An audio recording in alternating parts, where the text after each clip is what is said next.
All right, this is the Trey and Calvin radio show. I'm Trey. Off here. And I'm Calvin, of course. It's basically a sports talk radio show, so we're just going to talk until around 9 o'clock, just about some sports topics that we thought were interesting from the past week. Hopefully. All right, yeah.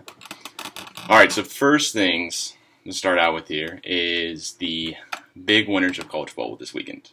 Yes. The games that mattered the most and, of course, the least. But coming out number one. Do we want to start with the OU game? Oh, yeah, we can start the OU game for sure. Oh, yeah, of course. Yeah, we can start the OU game. I got to actually watch that game, which was a great game. Whenever I started watching, just Tennessee stopped wanting to play then, and OU started playing pretty well, I would say. So you're saying you jinxed it for sure? Yes, kind of, yeah. Dang. Oh, man, I was really hoping not to jinx it. But, yeah, no, they're actually one of the guys, Sterling Shepard, I played high school baseball with him for his 9th grade year before he got his scholarship to Heritage Hall. So, yeah, he did really, really good, so that's awesome. But sadly, OU did win. Yeah. Which is never an OSU fan's goal. It's good for the Big 12. It's bad for the SEC. But overall, hopefully that just finally, say, hey, SEC is not the best thing out there, so... Yeah, I mean, the one thing taken away overall that was a real bummer is the way OU treated SEC fans. We couldn't just walk off the field, but I'm not gonna stay on that clearly because that's I don't want to talk about that at all. But I mean, a Big 12 team went to an SEC school, beat the SEC school on their home turf. Mm-hmm. Again, it took 2 overtimes, but still won. So yeah, I'll take that as a win for sure for it just Big took 12. 3 quarters to get going, but after that they finally got going and kind of stunned everybody, which I was kind of surprised of just how many OU fans actually traveled out. Based on what I saw on TV, just the amount of OU fans already there is kind of crazy. Yeah, I mean, the way it looked on TV, I only saw highlights because I was on the actually at the OSU game on the field the whole time, but the way it looked highlight-wise on TV, it looked like a bunch of OU fans that come out and support, which is awesome to see a Big 12 team go out and support, Big 12 conference, team. It's awesome to see. But of course, as we all know, there's OU fans everywhere. So some probably came from real close to Tennessee. It was a good game. I enjoyed it. It was a very, very, very close game. I wasn't expecting that. Especially whenever I started watching, I was like, oh, this game's over. So I took a shower, came back, and I was like, oh, kind of got a little closer than I thought it would be. Yeah, it was 17-3 for the longest time, following the game track and stuff. And then, randomly Baker Mayfield decides that he wants to play football again and decides to go score a touchdown. That's the one thing that scares me is when a team is put up against the wall and they can automatically score. Mm-hmm. That's what scares me a lot as an OSU fan, is that we could have control over this Bedlam game come in the fall, and they could just want to go score and win like they did 2 years ago and score and win and then start chunking snow at us. But, that's overall a thing, is that they have that ability, so we've got to stand on our toes all the time. I mean, we had our backs against the wall last year, of course, and we won. Yeah. But that's also... That was lucky. Bob Stoops will never punt twice again. I don't think in his life. He has that... the same jinx about the Seattle Seahawks passing, and then it hurt him against the Rams. Just this weekend. I think hopefully Bob Stoops this time decides to just punt it the first time and decline the second option and somehow helps us out. But overall, that'll be a tough game when we play OU. Even though it's here, I just never Bedlam. I don't think anyone feels confident. Overall. Right now, OU's kind of like a very slow starting team. I've noticed, at least from their previous game, they were pretty slow to start off with, and then they kind of picked up. So hopefully our offense, OSU's offense, will pick up in the beginning. But you never know, because we only kind of run 3 plays sometimes, it feels like. So we'll have to find out. Yeah, we have a very, very vanilla offense currently going on. Yes. It's a draw up the middle, screen pass, or deep ball. It's wait for the offensive lineman to not provide any protection, throw a quick pass, and hopefully our receivers can make a play on the ball. So that's what it seems like so far. I will have to admit, though, our offensive line does seem a little bit better than last year. That's true. I don't know if it's just because Rudolph can escape more or any of that, but I just feel like he's not being as pressured as what we saw last year. I think there's a lot to do with confidence, though. How much confidence can a player have going into the game versus, you're going in with Mason Rudolph. You're 2-0. You're going to go play a team like Central Arkansas. You're expecting to win off of sheer talent alone, basically, and hopefully that's why we won, and we didn't win. The coaches aren't thinking that we won because of our plays that we called. I do like the fact, though, that we brought in JW for, like, goal line stances. It just mixes things up, and I enjoyed it. I thought it was pretty cool. It just was something I always kind of liked JW Wash to begin with, so it was very, very different to see that again. It kind of reminds me, yet again, of OU whenever they have the bulldozer, or belldozer, as they like to call it. So it's going to be interesting. I like to see how that's going to play out this year. Hopefully it's going to be in a good manner, like nobody gets hurt, unlike last year. Right. I'd love to see a time for sure whenever OSU can go down, score the football, and then not let the other team score immediately. That'd be a real thrill as an OSU fan.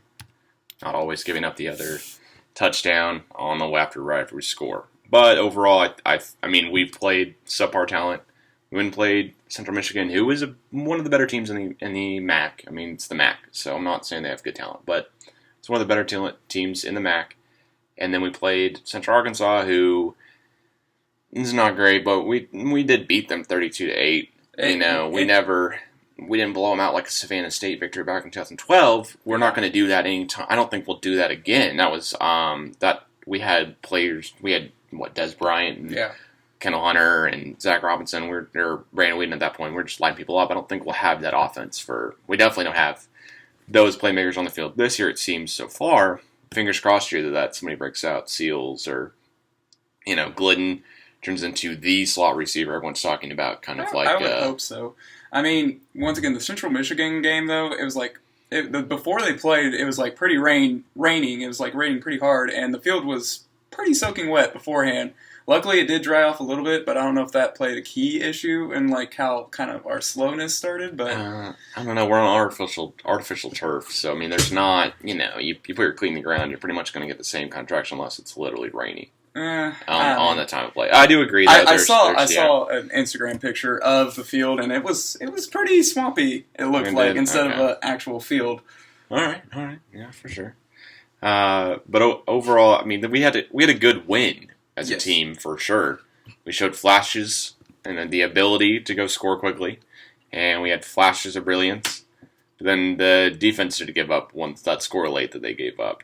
Central Arkansas, but they scored quick. That was a nice trick play. I was even like my jaw touched the ground whenever I saw that. And then the 2-point conversion that kind of followed was like, all right, well then, hopefully they don't do much more. I'm hoping we're put to that same test again. Someone tries to run that same trick play or something else, they'll try to trip us up, and we'll automatically just squash it so we can show that we've got the real ability and we're the real deal this year. I mean, we had decent coverage on that play, or on the first trick play. He was on him. It was just the quarterback finally just made a perfect pass to the guy. I mean, and then the sidelines, we couldn't really help it. Or, I mean, the field goal, or the extra point that we like to say. So, there's nothing much that we could change about that. Yeah, we did unfortunately miss 2 field goals, though. Yeah, I'm kind of concerned about our special teams now because of that. Hey, the punts, though? Punts were good. Punts were amazing. We've had from first 2 games, first 2 games here, OSU at the returning team has not been able to bring the ball back for positive yards on any punt. So I'll take that every single day, but I think we're getting out of the end zone a lot too. Plus, I mean, the talent we're playing against is the talent we're playing against. I mean, the field goals, maybe that's just because he's also been doing, like, our kicker has been, supposedly he had surgery on his hip, and so he was kind of hurt on that, and then he's also, I believe he's doing the punts too. It's either the punts or he's doing the kickoffs too, not the punts. He's doing kickoffs and field goals, so he's kind of a busy man, even though I think we have another kicker in reserve to actually do not field goals, but kickoffs, so it's going to be interesting. Oh, yeah. Well, all right, let's see here. Do we want to talk about any other games this past week so far? big ups or anything. I mean, clearly Auburn barely sneaked out a win, and they're a 6th-ranked team, now 18. Yeah, I mean, all the SEC teams are really scaring me now because of Jacksonville State and whoever Arkansas played. I forgot who they played, but they got upset. And, there's always that praise of being, the SEC Toledo. That was it. So I don't know if they're going to be as big as a powerhouse as they usually are this year, but you never know with the SEC because they're, you still have the Alabamas, and they're always dominant. So it's going to be interesting. I don't know if there's any other bigger conferences. Maybe the Big Ten could be a big conference. It's too soon in the season to tell if there is a dominant conference right now. I don't know. I think the Pac-12 is going to be the Pac-12. What right now they have UCLA and USC as top teams. They had Oregon until Michigan State beat them, but that game was at Michigan State, and Stanford doesn't look like they're doing horrible. Stanford's going to be Stanford pretty much. Yeah, they've got the same system that they keep running, of course, year in and year out. So I mean, it's what's going to be. The biggest takeaway I had was Missouri barely squeaked away against Arkansas State. Oh yeah, I forgot about that game. There's a lot of games that you don't hear about, and then you kind of wish you would have seen some highlights about that instead of the same thing over and over, a.k.a. the OU Tennessee game. But well, and that and the BYU game. I mean, BYU's had back-to-back, basically under a minute left, game-winning completions that have been more than 50. I think more than 50 yards. I think in the first game it was definitely more than 50. Yeah, it was at the 50-yard line. Yeah, I remember watching that game. That was a way to start off the season. Oh yeah, of course. But overall here, I don't think anyone's really. Yeah, not one conference is definitely. There's not one conference that's winning everything by a lot, and there's not one conference that's losing everything by a lot. The SEC does seem to be maybe in a down year, but of course they're going to have someone in the final, for playoff format because they'll get every single ESPN game that they can will be televised, and they'll get enough publicity to definitely get at least one, if not two, of those college football playoff spots for sure. I mean, one thing I take away though is that Ohio State they don't play anybody. Gosh, they don't play anybody until Michigan State, and then maybe Michigan if Jim Harbaugh kind of picks up his. Yeah, I don't know if that's even going to happen because it's his first year. I don't blame him. But, I mean, rivalry games are always weird, and weird stuff always happens. So the Michigan game, if Harbaugh has his, he's going to be going into his 12th game there, Michigan versus Ohio State. It's at Michigan, so that's one to look forward to coming up weeks ahead. Weeks ahead. Yeah, of like course. Whenever we're doing Bedlam. Yeah. So same day. Might be looking at the Ohio State. Hopefully, we're still in contention at that point. We're looking at Ohio State and seeing who we're going to play, but. As an OSU team, what are realistic?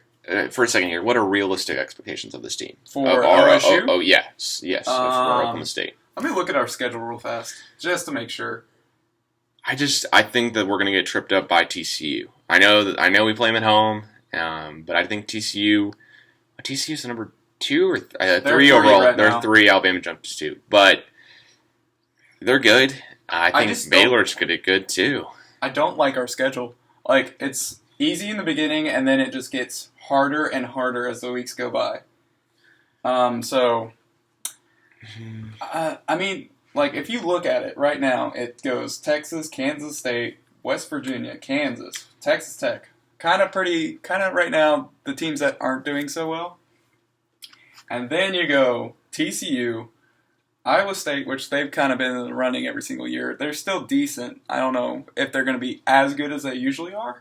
And then you have, of course, Baylor and then OU. So those are just like, it's just going to get tougher as I keep looking at the schedule. Sometimes I wish, for our first non-conference games that we would have a bigger game than, Central Michigan, But Central Michigan's not as bad as playing Savannah State or Central Arkansas or UTSA. I still think Central Michigan, they hold up some kind of, quality that we're playing some kind of team that other conferences that are bigger than us are playing. And it's not really a measurable statistic, but it's It's nice to play Central Michigan instead of Arkansas State. The only the key issue I have is, say, for somehow this magically works out where it's us and OU and we have the exact same record, and say we beat OU, but in Bedlam, but I have this feeling though that OU would probably make it to the if they make it to the championship and their only loss is to OSU, I would still think they would go into the playoffs because they played Tennessee, a top 25 team, out of non-conference. So yeah, but at least we have every game we play that's tough. That's reasonably tough. Is that K-State? Yeah, K-State, TCU, Baylor, and OU. All the teams that are currently ranked that we're going to play are at home. Mm-hmm. That's never going to hurt. And then we play. Luckily, we get teams that are subpar. KU is I love how we for always homecoming. But every single year it's KU for homecoming, or it's either KU or I think it was TCU one year. But every single year it's usually we win homecoming. Yeah, we should definitely beat Kansas, but I think we would hope. We would hope they have lost a couple of KU of all teams. Yeah, they're only here for basketball, I think, right now. Clearly. Hey, I mean, I would like to see them do better, just make the Big 12 look better, but at this point, I hope they just don't beat us. Well, yeah, but right now, are we realistically saying that KU has a chance? I mean, they sit at the very, very bottom of the Big 12, which is only 10 teams, but they've lost their first 2 games. They barely lost to South Dakota State University. True. But then they definitely lost to Memphis, and they played both of those games at home. I would like to see, what happens with them.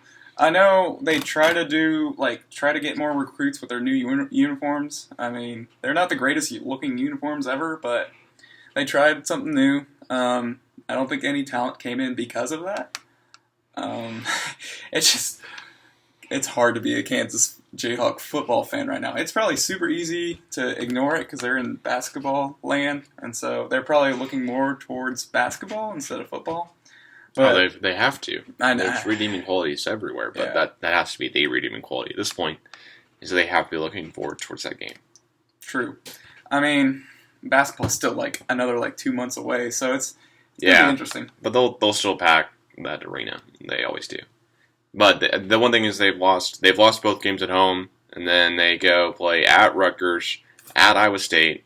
They have Baylor and Texas Tech at home, so I think the team that they could beat is Texas Tech.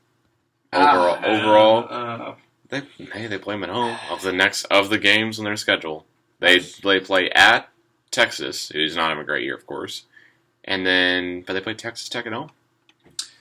I don't know. I would like to see them win a game, but I have this feeling they won't, just because they're just struggling right now. I don't know if they need a better recruitment or something. They just need to win one game, and once they win that one game, they'll get back off the ground. I have this feeling. Well, here's one thing, though. Jumping to another team is Texas. Oh, gosh. Good old Texas. All right. Will they beat Cal? They play... Will they beat Cal? California University, 7:30 p.m. on Eastern time on Fox this Saturday. But they play at home. It depends on what team shows up. If it's a team that played Notre Dame, no. If it's a team that showed up against Rice, yes. But Rice and Notre Dame, in all seriousness, are very, very different competition. True, but their offense was not clicking like it was against Notre Dame. That was just...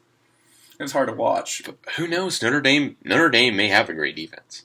They're not in a conference. We don't have a real fair way of judging Notre Dame until they play teams like USC, and I believe they play Ohio State later this year too. No, they do not. They don't. I would know that. I would know that for sure. Because Iowa State only plays Michigan State, and that's their big game. That's right. But okay, let's see. Notre Dame will play Clemson. They'll play other teams. They play at Clemson, at USC, and they play at Stanford. So we'll see how good Notre Dame is later this year, of course. But for right now, will they beat Cal? Once again, I still like to say if their offense shows up... And that's if Texas will beat Cal. Yes. Sorry. So if Texas's offense is like what they did against Rice, then yes, they should win. But if it's anything like what they did towards Notre Dame, no. Because it was just I could not watch that game. After a while, it's just like, it just hurts your eyes. Because I couldn't do anything. It was like always 3 and out or picks or something. But Notre Dame still had that, I forget his name now, the quarterback who was a Heisman Trophy hopeful before he got knocked out in this last game. Notre Dame still had that quarterback then. They put up 38 points against a Texas team that is not known for their defense, who was supposed to be good at... Well, Charlie Strong is supposed to help in their defense. I take that back. Charlie Strong is supposed to be helping their defense. But overall as a team, I don't know. I think Texas this year, I think they'll lose to Cal, and then of course Oklahoma State comes to town, which You mean they? Yeah. Well, we should win that game. I would hope so, but once again, if they figure out our play calling, which is 3 plays right now. Hey, let's just hope we have a couple, chips up our sleeves to put it. True. I have a little I have more confidence in our after halftimes playing. Just because, we started off really slow. We only scored 10 points. And then against a not very good team. And then finally we did score 22 points, but could have been 24, but we missed 2 field goals, so... Well, overall right now, I think we can beat Texas, even though it's at Texas. I think that's a winnable game. We'll see how we look against a subpar team this week in UTSA, but I would say UTSA is probably just about as good as Rice. We could measuring stick against how Texas has played their competition, so we'll get to know. If Texas does lose to Cal, which I believe they will, Cal's a pretty darn good team overall. I think they won their first game by... I'm still going with Texas with this one. Yeah, even though they beat that Grambling... Was it Grambling State? Yeah, but Cal put up 73 points against any college football team. I could do that with my eyes closed. No, I'm just kidding. No, I mean... you can say that, of course. But, Cal put up 73 points against Grambling State. So... This year, we'll definitely see what happens. That's a game to watch, though. Yeah, non-top 25 teams going at it. I like it. So, do you want to have a fun little talk already about who's going to go into the playoffs? Okay, yeah, we can do. We can do a week 2 pick'em for the college football playoff. Yes, I already like this. All right, yeah, we'll do this every week. We'll keep this going. So, okay, for this first week, who do you have? Who are the 4? So, number 1. I'm going to be really hesitant, but I'd like to say number 1 will probably be Alabama. Number 2 will be, if it plays out just right, probably if TCU or Baylor wins out, so whoever's the Big 12, I would say would be number 2. Okay. So it's Alabama, Big 12 winner, so either TCU or Baylor. Then I will probably go with USC at number 3. And then 4 is the Buckeyes. And the only reason why I put the Buckeyes at 4 is just look at their schedule. They don't play anybody. So. See, for mine, I'm going to go Ohio State number 2. Okay. Because I will take their schedule into factor. I think Alabama will jump them and schedule type, and at the end of the season, who does the best. Well, that's what I just kind of did that because that's what happened to Florida State because they were... Barely. Yeah, but Florida State, Florida, last year, I agree with you. Last year, Florida State did deserve to for sure be number 4. That's true. That gave them a great opening matchup against Oregon in the Rose Bowl. It was great. But this year, Ohio State should be blowing out teams.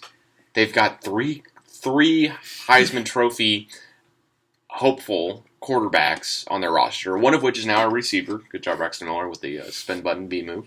But overall, the other 2 quarterbacks they have, JT Barrett or did I just forget his name? You're not gonna help me here. Oh, I'm looking it up for you. Don't worry. Who the starting quarterback of Ohio State University is? Well, there's 5 of them.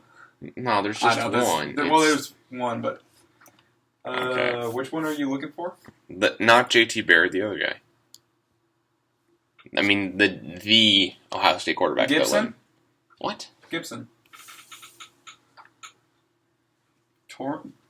Yeah, Cardell Jones. Oh, my bad. So Cardell, yes. Well, that's the name we forgot. I went for string 4, sorry. Yes, Cardale Jones. So Ohio State, I believe, will be the number 2 team overall because they won't play the same competition that Alabama plays, but in the same idea, in the same perspective, they will play Michigan State in the second to last game of the year, and they'll play Michigan at Michigan. Both of those games will be televised, probably on ESPN. Probably one of the 2 for College Game Day. Actually, Michigan State will be College Game Day almost 100%. Almost put that as a lock right now, unless something crazy happens between both of those teams. And then overall, Ohio State will be 2. Alabama 1, because Alabama does have the SEC championship, and they will play somebody who's respectable in that, who's a top 25 team. They'll also, to end their season, play another couple SEC teams that are also top 25. And Ohio State will not play the same competition, so they'll drop down to number 2. Even if they do blow out every team and win by 2 touchdowns against every single team they play, unless they beat Michigan State by 2 touchdowns, they will drop down to number 2 probably. Especially when they play Michigan, if they beat Michigan the way that this kind of looking team should beat Michigan. And then number 3, I'm going to go same with you as the TCU Baylor. Whoever wins out between both of those will, be between the Big 12. I'm going to err on the side of TCU because they have Trayvon Boykin, they have a playmaker, they have a mobile quarterback, they have a defense that's pretty quick overall. Moving the Horned Frogs defense is pretty darn fast overall. They can cover some guys, and so I believe TCU will be number 3. And then comes down to number 4, which is definitely Pac-12. Oh, has to be. Oh, of course, has to be Pac-12. The ACC is going to be left in the dust this year. Yeah. As they don't have the same common competition or opponents this year. Florida State with Everett Goldston's not going to. So who's it going to be? Being from San Diego and having 4 members of my family attend UCLA, I'm going to say UCLA. UCLA? Ooh. Yeah, Rosen, the chosen Rosen out of UCLA, the hopeful quarterback. Think he's gonna be going to New York City. So you don't to see the Heisman Trophy. You don't like USC? No, I'm not a USC fan. Oh, yeah. I've never been a USC fan, and I would not be caught dead wearing USC clothing.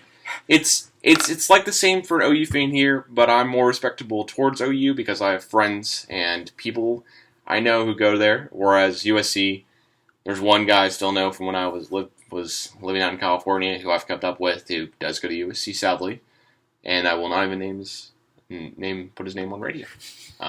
He chose the wrong school for sure. But UCLA, my cousin just graduated from there. It's a great school. I've seen a couple of games in the Rose Bowl, which isn't. It's not the best stadium in the world. I just want to say the atmosphere is ridiculously awesome. But you have, as you move east to west, you can clearly see teams that SEC fans are crazy about their teams. Big 12 fans, I'm just saying, if you think you're crazy about college football and you're a Big 12 fan, maybe you're from Texas and you seen the University of Texas game. Yeah, that's true. Because those people are pretty crazy. But you have not been to an LSU or an Alabama or an Auburn game. Yeah, those seen that. Those, that's the game I would love to go to. That's another level of fandom. It really is. But to stay closer back to subject, I think UCLA will end up beating Stanford. I think overall it'll be Stanford, UCLA in the Pac-12 championship this year, and we'll see who wins for sure on that. I just now looked at the schedule, so it's also on 11/28.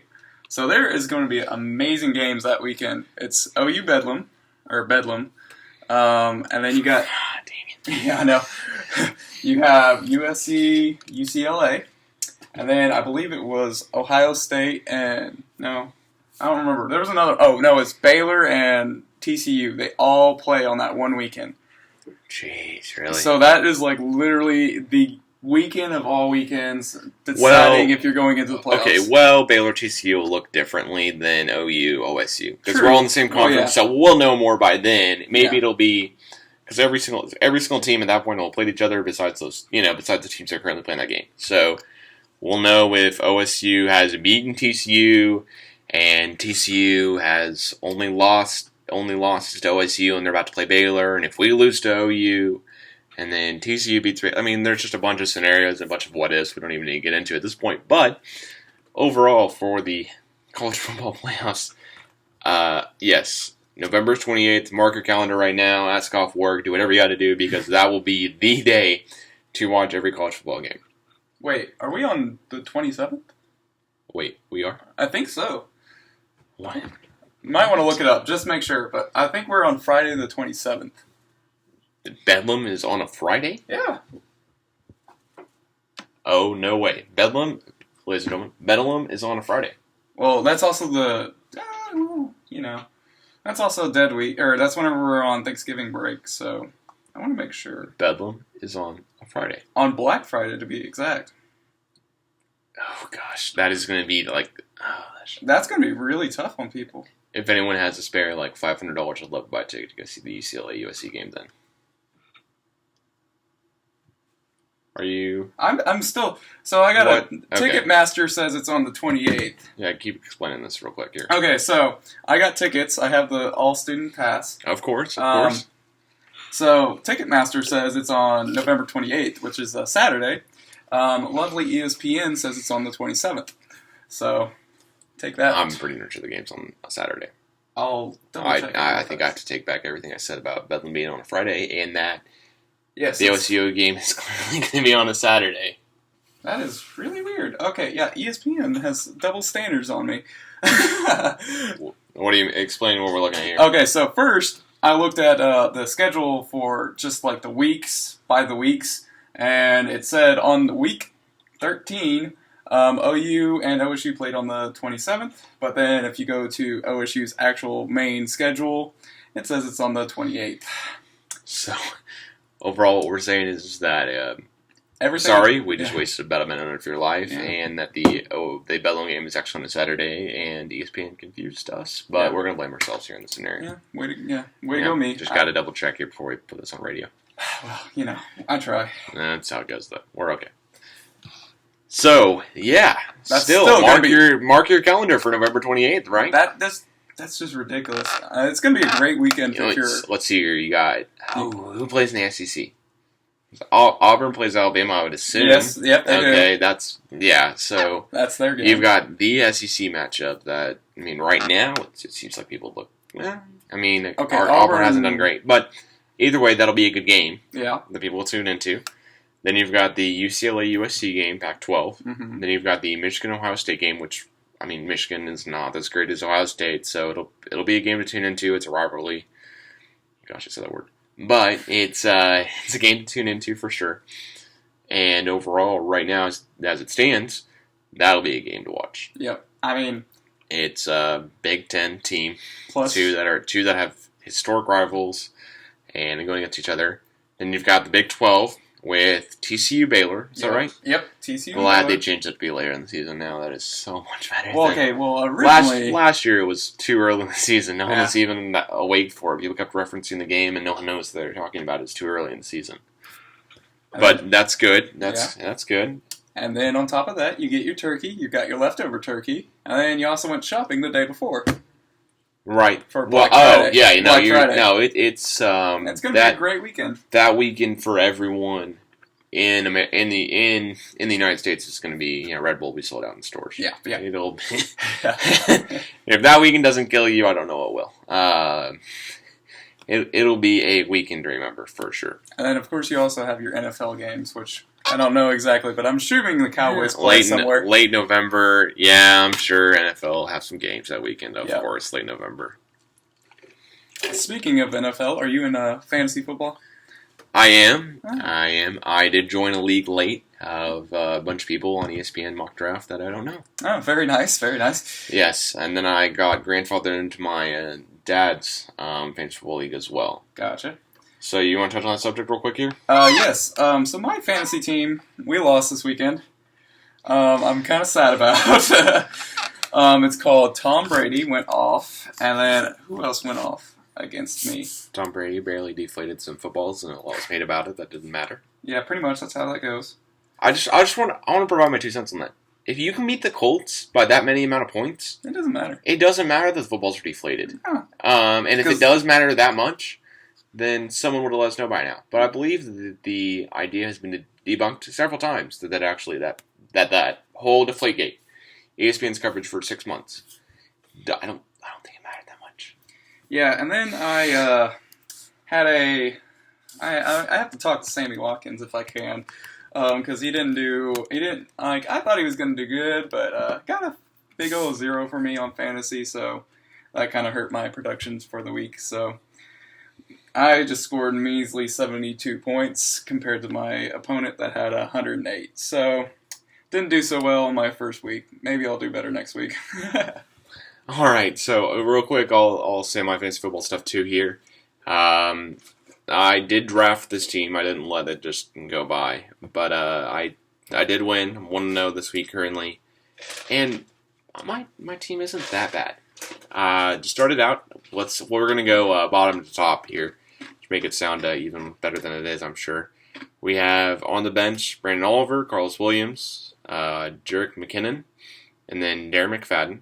And then we have Marquise Colston, Shane Vereen, Jarvis Landry. Then for the starters. Here comes the interesting part. We have Matt Bryant for kicker, Atlanta. Ravens defense. Ooh, I felt sorry, kind of. Well, they did all right. They against the Broncos, they did pretty good. Well, I mean, they had 14 points. Yeah. Well, no, wait, how many points do they have this week? They're projected for... I'll have to flip this up here in a second. But for right now, yeah, I've got Larry Donnell is probably my tight end for New England. That's the weakest guy I've got so far. Then I do have the Detroit running back, Jarquini Bell. I'm sure I said that wrong. I'm sorry. In advance. Then I have Mike Wallace, receiver, Minnesota. Emmanuel Sanders, Melvin Gordon. Then I have the number 1 overall draft pick number 2 overall, draft pick in my draft, Adrian Peterson, who didn't do that great, but season can only keep going at this point with Adrian Peterson on your roster. I'm not missing out much. And then I like the pick of Emmanuel Sanders because he was getting a lot of throws. Like, the ball was always going towards him. Peyton liked him. So, did he do decently well? Let's see here. Emmanuel Sanders had... he had 6 points. Really? I would think he would have more because he got a lot of passes thrown to him, at least whenever I was watching that game. You know what really helped me out, though, on this week? What? Matt Bryant, the Atlanta kicker, had 17 points. Let me know next time you hear that a kicker has 17 points. Oh, what did you do? My kicker did the exact opposite as you. I had Adam Vinatieri, and he got a -1 point. Solid. Yeah, because he only kicked 1 field goal, and he missed it. And the Colts went for 2, apparently. I am sorry in advance for those inconveniences. I am. I'm very sorry, too. Have I said who my quarterback is yet? Unfortunately, no. It is I see it on Mr. Deflategate himself, Tom Brady, and he won this week with 47 points. Yeah, I faced him this week, and it wasn't against Calvin. So it was not against me. It was not against you. It's a different league overall. I wish it was against you because I think I would have. How many points did you get this week? Oh, let's see here. This week total, I got. I don't think it was much. It was. Oh, I'm so sorry. I can barely rate at this point. I got 84 points. Oh, well, you still would have beaten me because I only got 72. 92? Yeah. I mean, there's, other teams got like 112 in my in my league or whatever, but that's enough about how my fantasy football team is doing overall. Overall, this is more college and NFL sports. True. But we like to touch on fantasy every single second we can. I do like to point out my awesome fantasy team's name, El Paso Chihuahuas. They're very intimidating. Where does the name come from? That is a AAA team, obviously from El Paso. I don't know who they're affiliated with. I forgot about them. But they have a lovely logo if you ever look it up, and it's very intimidating. Is it a Chihuahua? Yes, it's a Chihuahua. I guessed correctly. Yeah, Thank goodness. Yeah, I know. At this point here, I think that, fantasy football has been doing good this week. Yeah. We'll see again next week. Let's see if I can go 12-0 or however many games we have. I don't even know. I need to make a comeback already because I'm already losing. Yeah, that is true. All right, so you want to touch on Major League Baseball real quick? We'll head up NFL to end out the show. I want to just finish off with NFL. Oh, well, all right. Let's touch on Major League Baseball for a couple of minutes here. All right, go for it. We're going into the final stretch of the season here. True. Let's see here. My teams are... I'm very scattered. I don't have a particular favorite team, but I like the Royals before they were actually good. I also enjoy watching the Dodgers because, Clayton Kershaw, he's pretty good. Yeah. Aren't you a Padres man? Yeah. I don't want to talk about this. Padres spent more. I mean, it seemed like more than anyone, brought in more than anyone, and still somehow we're not making the playoffs. Even though we've got how many games back? Oh, we can go look at it here, but it's not something it's not going to happen. It's not something I want to look at. Let's say it that way. Let's see here. The West Division, the San Diego Padres are 16 games back. Oh well, next year. Next year is right. Next year is very, very right. Wait, are all my teams like? Yep, West Dodgers are leading. Let's see, go up. Cardinals, Mets, and then we've got the Astros. I just want to say this for 1 second. To start out this season, would you have ever thought, oh yeah, it'll be the Astros? Hey, Astros will come out of this division. The reason why they're doing so well is because of the minor league team that they had was affiliated with the OKC Redhawks, which are now the OKC Dodgers. So that's the reason why they're doing half decent, is because of our fans. We supported them. Okay, let's just throw credit Oakland City's way at this point. Hey, we did have a good team. They made it to playoffs last year in Division AAA baseball, even though they lost the first round. That's true. So what? So is that okay? So wait, because now we're a AAA team for the Dodgers, right? Yes. Yeah. So the Dodgers and the Astros. Please make that a World Series matchup. Oh, that would be amazing. Who would not want to see Astros Dodgers? Everybody in Oklahoma City wants to see that, of course. I don't think that many people tune in. Hey, you never know. There's a lot of people that people would have to know the history nationally. Okay, well, Oklahoma City would tune in. You'd be surprised. Would Tulsa tune out though, being mad that they don't have a AAA team? They do. They are still with or they're not AAA. They're AA. Yeah, but the Drillers. But they're with the LA Dodgers. The really? Drillers are with the Dodgers. Wow. Okay, that's a that's a surprising move. Thank you. Yes. Thank you for that help. All right. So I know this because I had to memorize it multiple times on a tour. Yes, so we're all very jealous of Trey's internship with the Oakland City Dodgers this year. Everyone's extremely jealous. Not really. So then the Royals, they're going to win that division. I mean, Minnesota Twins are 9.5 back. What happened to the Detroit Tigers? I don't know. It's kind of surprising. And then the Blue Jays. Hey, go Canada. Go Canada. Okay.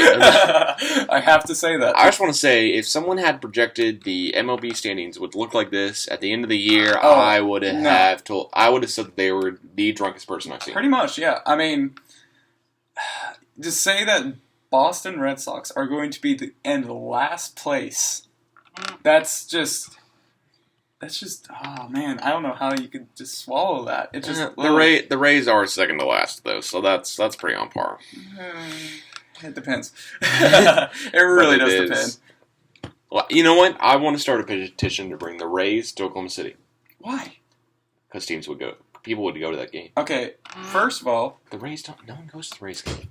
There might be more people who attend the Oklahoma City Dodgers games. Yes, that's true. I will look this up when we get off air, and I will let everyone know next week. But how many people attend on average an Oklahoma City Dodgers game? Stadium can hold about 9,000. Okay. I would say we've had at least 20 sellouts, maybe, give or take. I'm not 100% sure. So I would say about 3,000 or 2,000. I wouldn't exactly say that, but that's my best bet. Oh, wait, you're saying like 2,000 to 3,000 people? 2,000 to 3,000 probably for the Dodgers, because you also have to include weekdays. Okay, yeah, we're not even... okay, you know what, I take that back. Yeah, more people are clearly going to the Rays game. Yeah. I'm sorry, I just looked it up because I was just that curious and I didn't want to wait till next week. 18,000, almost 19,000 actually. Is the average attendance for the Tampa Bay Rays game.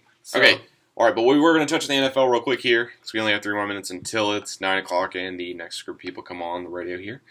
So, NFL... We have Tony Romo. Oh, man. Tony Romo. Everybody gives him crap for being not the last-minute savior and everything. Blows it in the last minute. Oh, this game he pulls it through. I got to say though, Trey. Yeah? I jinxed it this year, man. Oh, you did? I bought a Des Bryant jersey, and then he broke his foot in week 1. That is very true. I just now realized that. Yeah, I'm so sorry for everyone involved here, but I believe that since I bought a Des Bryant jersey, we have not been doing it. But you know what? Hey, I'm just going to say this. Cowboys won, and Des Bryant's projected to come back for the last half of the season. I am not feeling half bad. I was always kind of nervous because they were going to lose DeMarco Murray, and apparently he didn't do too Murray well. had 9 yards rushing or something like that? Yeah. On 8 rushes? Yeah, considering he was supposed to be the league leader. I don't understand the Eagles. Why did you pick up Ryan Matthews if you have DeMarco Murray? But that's beside the point of this time here. Cowboys... Yeah, that was a game. I was not expecting that because, Giants. It was basically, if I had to say it, it was pretty much the OU game just turned into NFL. Well, right. I mean, geez, I did not think that game would go that way at all. Nope, not at all. Let's see though. I would have hoped overall that I hoped the Cowboys would win. I hoped that the Patriots would lose. Oh, that did not happen. I hoped that the Vikings would win. Did not happen. Just for Adrian Peterson, I'd like to see him rush for 2,400 yards this year. Okay, clearly, fantasy. it's not going to happen. But for fantasy team and just Adrian Peterson, put 1 year left in the tank. Just not left in the tank. I'm sorry. Adrian Peterson has a couple more years left. I'm not saying he's anywhere close to being done. But Adrian Peterson, I would love to see records like that happen in today's game. Mm-hmm. Rushing records, especially passing records. Calvin Johnson will probably break even more records. Des Bryant will break more records. Well, once he gets back. Once he gets back and healthy, he'll prove his contract is correct, and then we'll be good. Overall, what are we missing out on here between the teams? On which teams? Okay, you just listed 5. All right. Okay, I should narrow this down. So, it's too early to tell right now for NFL, I think. Even though everybody's in a hoopla about the Seattle game. It was overreaction week 1 for the Every ESPN, everyone. Yeah. Oh, gosh, it was, that was fun, of course. Yeah. It's going to be, once week 2 happens, I will take a better look at it and kind of assess from there and see if there's a legit chance for a certain team to be the hype train. The hype train? Yes. I like it. Hashtag hype train. All right, for sure. I will pick my hype train next week. That's 110% correct. All right. Well, getting to it though, we'll just keep talking about the NFL here for a couple more minutes. So overall, who do you have winning the NFC East? We'll narrow it down real quick. Early pick 'em. Yeah, who's going to win the NFC East? You just want me to say Cowboys now, don't you? All right. So yeah, this is the weird collection of fandom that I have here. I was born in California, so I'm a San Diego Padres fan because I've seen more MLB games because I always go see my family out in San Diego during the summer. So I'm in San Diego during the summer, and that's where I see MLB teams. Plus, the tickets are not that expensive. The Padres have not been good for a while. Then Dallas Cowboys, because I'm in Oklahoma, and the closest team is the closest team to me. I have seen one Cowboys game. It was awesome. They're pretty close, too. Yeah, they're 10 hours away, thank you. Oh, well, you know. Yeah, 10 hours away driving from Oklahoma City, which were, high school. I watched John Elway, so that's why. Oh, yeah, of course. Yeah, you can be a Broncos fan. I don't discriminate against anyone else. If you're in a state if you're in Oklahoma, yes, it's or very if you're hard. Even if you're in a state like Montana and South Dakota or whatever, some team that doesn't have an NFL team to call its own that's in the state, you can root for whoever you want to, and you will not be discriminated against, for sure. After living in Oklahoma for, the time being, no one has any ability in Oklahoma to say you cannot be a Philadelphia Eagles fan. See, for me, I just pick favorite players, and I kind of just follow them. Yeah, I follow them instead of, the actual team itself. Right. Well, overall, though, I would love to see the Cowboys. I mean, right now, NFC East. Based off of everything, everybody, the Eagles are not there yet. They're not clicking yet. The Redskins, nobody knows what's going on with them. The Giants, they obviously just blew a pretty winnable game, I would say. Yeah. Very winnable. Really? Yeah. Yeah, very winnable. That was very, very winnable. So, right now, the edge is going for the Cowboys, unfortunately. Yeah, I don't think the Redskins are going to put up that much of a fight with their turmoil in RG3. The Eagles could piece it together easily, though. They have the pieces. It's always the East. They have the pieces. They can put the puzzle together. The East is very entertaining, that's for sure. Yeah. We'll see. I'm not sure. We'll see. All right, I'm going to pass it on off to the next group of people here, and we will switch back to the radio playlist while we change out stuff here. So this has been the Trey and Calvin. Yes, I'm Trey. And I'm Calvin. That's the other guy. So this has been our radio show for the first week here, and moving forward, we will see you guys all next week, Tuesday, 8 to 9. If anyone wants to ask a couple questions for next week, you can tweet either one of us. Trey, what's your Twitter handle here? At 24 Trey 24. Have to remember that. Okay, and then mine's much easier. It's just at Calvin Glenn, and that's Glenn Glen with one N. So yeah, if you guys want to ask us any questions at all, and for whoever is listening out there, we will try to answer them next week, as long as they're, of course, the answer's able to be put on air. So, All right, that's pretty much it. Thank you guys so much, and we will see you guys next week for sure.